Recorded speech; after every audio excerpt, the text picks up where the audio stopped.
بسم الله الصلاة والسلام على رسول الله رب اشرح لي صدري ويسر لي أمري واحلل عقدة من لساني يفقه قولي. Alors, je vais commencer par quelque chose de très simple, parce que c'est souvent dans les choses très petites en fait que les vérités les plus grandes elles se cachent. Imagine ce matin ou un matin qui ressemble à celui-là où tu es dans la chambre de ton enfant et tu regardes le lit qu'il vient de faire. Il l'a fait lui-même avec ses petites mains, avec sa bonne volonté, avec ce qu'il sait faire à son âge, et quelque chose en toi, quelque chose de très rapide, presque automatique. Remarque que le drap il est pas très bien tiré, que l'oreiller il est de travers, que c'est pas comme tu l'aurais fait, et tu le refais. En silence, sans un mot, ou bien en appelant l'enfant, il dit c'est pas comme ça qu'on fait le lit, combien de fois je te l'ai dit, c'est pas comme ça, le lit c'est comme ça, j'arrête pas de te répéter, etc. etc. Et donc, euh, combien même tu le fais en silence, quand il revient à la maison, il voit très bien que le lit a été refait. Donc il dit rien, mais il l'a vu. Et tu peux aussi avoir passé une autre scène où tu as passé 3 heures à préparer un plat, tu t'es appliqué, tu as voulu que ça soit bien fait. Et quand les invités sont arrivés et qui t'ont complimenté, bah, ta réponse, elle a été de t'excuser. C'est vraiment pas terrible, je suis désolée aujourd'hui, j'ai raté la sauce, normalement c'est mieux que ça, etc. Eux, ils avaient rien remarqué, au contraire, ils avaient même apprécié. Mais toi, tu n'avais pas réussi à simplement recevoir. C'est encore ça une autre chose. C'est le soir, les enfants ils sont couchés, la maison est calme et les larmes arrivent. Pas parce qu'il s'est passé quelque chose de grave, mais parce que il y a un écart douloureux entre la maman que tu t'étais promis d'être aujourd'hui et celle que tu penses avoir été. Trois images, peut-être la même femme ou trois femmes différentes peut-être, mais le masque, c'est le même dans tous les cas. Le masque de la perfection, il est, je crois, le plus difficile à voir de tous les masques dont on va parler cette semaine. Et je dis ça avec beaucoup de conviction parce que il ressemble pas à l'ego. Il ressemble pas à quelque chose de mauvais. Il ressemble à de la conscience, à de l'engagement, à de l'amour maternel dans ce qu'il a de plus beau. Et parfois, il ressemble souvent même à de la foi. En tout cas, ça a été le cas pour moi. On se dit, ben, je veux bien faire, je veux être une bonne maman, je veux élever mes enfants correctement, puis finalement, c'est normal. C'est même islamiquement juste, non? Sauf que le masque de la perfection, il s'arrête jamais à cet endroit-là, en fait. Parce que lui, il dit pas, j'ai bien fait. Il dit toujours, ça aurait pu être mieux. Il dit, euh, il dit pas, j'ai essayé sincèrement. Il dit, bah, c'était pas assez. Il dit ça sans qu'on lui ait demandé son avis, en fait, sans qu'il attende qu'on lui pose la question. Il parle tout seul, tout le temps, dans un coin de sa tête. Et, et ce que j'aimerais aujourd'hui, c'est qu'on regarde où il se cache, en fait, vraiment, parce que il est partout à la fois. Et il est dans l'éducation d'abord. Dans le couple, dans notre spiritualité, dans notre pratique même spirituelle. La maman qui porte ce masque, elle n'élève pas forcément euh, son, elle n'améliore pas forcément son quotidien. C'est des mamans qui peuvent, par exemple, beaucoup crier, mais tellement dures envers elles-mêmes parce que c'est pas l'image en fait qu'elles ont de la maternité. Elles sont déçues. Mais pourquoi j'ai crié? J'aurais pas dû crier. Ben, je suis pas normale ou enfin, ils ont pas de chance, ces pauvres enfants, de m'avoir en tant que mère, etc. Et puis, c'est une maman qui veut ne pas reprendre ses enfants, etc. Mais en fait, elle va corriger très rapidement son fils, où il y a des phrases qui reviennent à chaque fois. Bah, je te l'avais dit, j'avais pourtant expliqué, t'aurais dû savoir, t'aurais dû mieux faire. Et l'enfant, lui, en fait, sans qu'on lui ait jamais dit ces mots clairement, parfois, il apprend quelque chose qui est très lourd à porter, parce que finalement, c'est ce que la mère porte elle-même. C'est que l'erreur, c'est pas une étape normale, en fait, du chemin, d'une vie, mais l'erreur, c'est une faute. Et une faute, ça se paye. Et dans l'image de soi, en fait, ensuite, c'est souvent silencieux et puis c'est très intérieur. Parce que c'est la photo de famille qu'on reporte parce qu'on a pris du poids, c'est le projet qu'on lance pas parce qu'il n'est pas encore parfait, c'est le temps parfait qu'on attend pour faire un... D'ailleurs, même dans l'accompagnement, il y a beaucoup de mamans qui attendent le moment parfait pour commencer. Et c'est le repos aussi qu'on s'accorde pas parce que la maison n'est pas encore rangée comme elle devait l'être. Et c'est un, entre guillemets, pas encore, pas assez, pas tout à fait, qui dure depuis des années. Et dans le regard des autres aussi. Parce que le perfectionnisme, il reste jamais enfermé en soi. Il déborde, et il déborde toujours.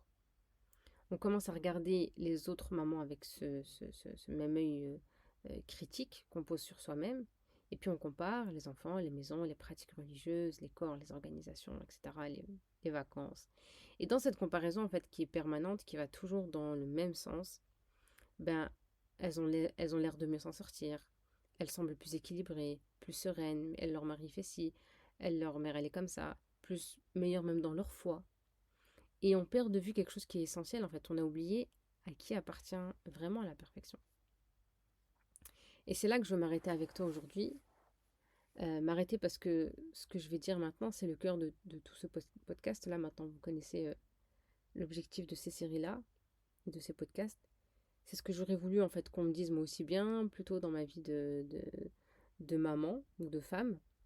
Allah, subhanahu wa ta'ala, dans ses noms et ses attributs les plus beaux, c'est le parfait, c'est le complet. Alors ça, oui, on sait que c'est celui à qui rien ne manque, rien ne fait défaut, rien ne pourrait être autrement. Et la perfection, c'est pas une qualité parmi d'autres chez Allah Azzawajal, c'est un attribut qui lui appartient en propre, exclusivement, absolument. Et nous, on est juste el-khalq, el-makhlouqat, des créatures, façonnées d'argile, de souffle, de force, de fragilité, de lumière et d'ombre, mêlées en fait. Créées avec des limites. Non pas comme un défaut de fabrication, hasha lillah. Allah nous a créés ahsani taqwim, mais comme une réalité ontologique, comme une condition de notre humanité, alors que quand une maman, elle s'impose à elle-même la perfection, dans sa maison, dans son éducation, dans son corps, dans sa foi, elle ne vise pas l'ihsan seulement, en fait, on est dans une illusion de l'ihsan, mais elle vise sans le formuler, en fait, sans même en avoir même conscience, un attribut qui appartient qu'à Allah Azzawajal. Et il y a quelque chose de spirituellement vraiment euh, presque vertigineux, en fait, dans cette réalité, parce que cette poursuite, elle n'est pas seulement épuisante, elle est dans un sens très profond, une forme de méconnaissance de qui nous sommes face à qui il est, subhanah. Et Allah, subhanahu wa ta'ala, dans le Coran, il nous dit, et je veux qu'on lise vraiment lentement, pas comme une formule qu'on connaît par cœur, parce que je sais que c'est un verset qui revient très souvent dans le travail personnel.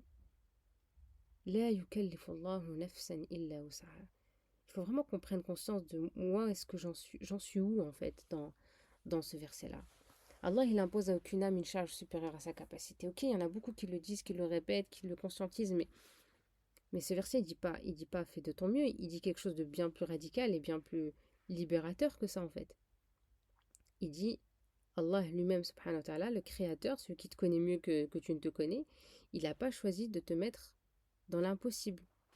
Il a vu tes limites, il les a créées, il les connaît dans le moindre détail, et il a choisi de te demander ce qui est dans ta portée. Alors la question qu'il faut se poser naturellement, et que je veux vraiment qu'on se laisse raisonner un moment, si Allah ne te demande pas l'impossible, qui te le demande? Qui? Parce que il est là en fait, l'iceberg. Qui attend de moi que je sois parfaite? Quelle est mon histoire en fait? Qui n'a jamais été satisfait quand je faisais ça? Et est-ce que je vais continuer comme ça en fait toute ma vie? Maintenant que je suis femme adulte, qui n'a jamais reconnu mes efforts? Qui m'en a toujours demandé plus? Qui n'était jamais satisfait? Il faut vraiment prendre le temps de sentir ce que cette question fait en toi, parce que la réponse, elle dit quelque chose de très précis sur la source de cette voix intérieure, sur d'où elle vient, sur qui lui a donné ce droit de parler, sur quand elle a commencé à occuper autant de place, et puis combien de temps on va lui laisser cette place-là. C'est surtout ça en fait. Il y a un hadith du prophète alayhi salatu wassalam qui dit faites les choses à votre mesure, car Allah ne se lassera pas avant que vous vous lassiez. Ta mesure, pas la mesure de la maman parfaite que tu as construite dans ta tête au fil des années, nourrie de comparaisons et d'injonctions et de regards, mais ta mesure à toi ce soir, avec cette fatigue, dans cette maison, avec ces enfants-là, à ce stade de ta vie, c'est cette mesure-là qu'Allah subhanahu wa ta'ala regarde. C'est sur cet effort-là qu'il pose sa miséricorde subhanahu. Et je veux tisser un troisième fil avec toi, et on terminera sur ça, le fil de Tawbah, du repentir. Parce que c'est lui qui change vraiment en fait quelque chose dans la manière dont on porte ce masque au quotidien. On pense souvent que Tawbah c'est réservé aux grandes chutes, aux moments de rupture lourde, aux péchés qu'on n'ose même pas nommer. Mais le repentir, dans sa réalité la plus profonde, dans ce qu'elle est spirituellement, c'est bien plus que ça. C'est un mouvement du cœur vers Allah Azza wa Jal. C'est un retour. C'est une main qu'on tend en disant, et Allah, je suis là. On lève les mains vers Allah Azza wa Jal. Je reviens avec tout ce que je suis, avec tout ce que je ne suis pas encore. Et pour les mamans perfectionnistes, celles qui se condamnent sur un repas raté avec des invités, sur une réponse qui est donnée trop sèchement, sur une journée qui n'a pas euh, ressemblé à ce qu'elle espérait, le repentir, c'est précisément le contrepoison dont elle a besoin. Parce que le perfectionnisme, il dit, tu aurais dû être différente, tu aurais dû mieux faire, et maintenant tu dois porter ça. Alors que Tauba, elle dit, tu peux revenir maintenant, c'est ok en fait, sans condition, sans qu'il faille d'abord se punir suffisamment pour mériter en fait de recommencer. قل يا عبادي الذين أسرفوا على أنفسهم لا تقنطوا من رحمة الله. Ne désespérez pas de la miséricorde d'Allah. C'est vraiment un côté excessif envers nous-mêmes.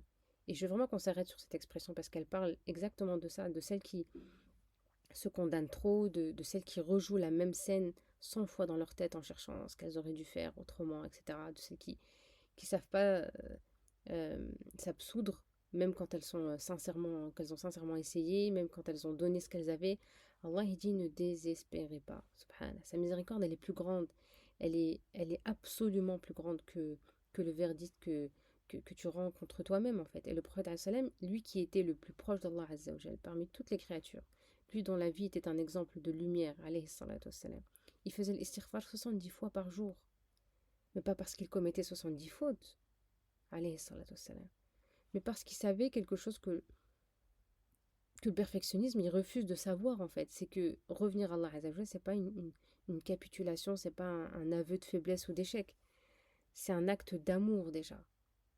C'est un acte de lucidité, c'est une façon de dire je ne suis pas parfaite et je n'ai pas besoin de l'être. C'est surtout ça.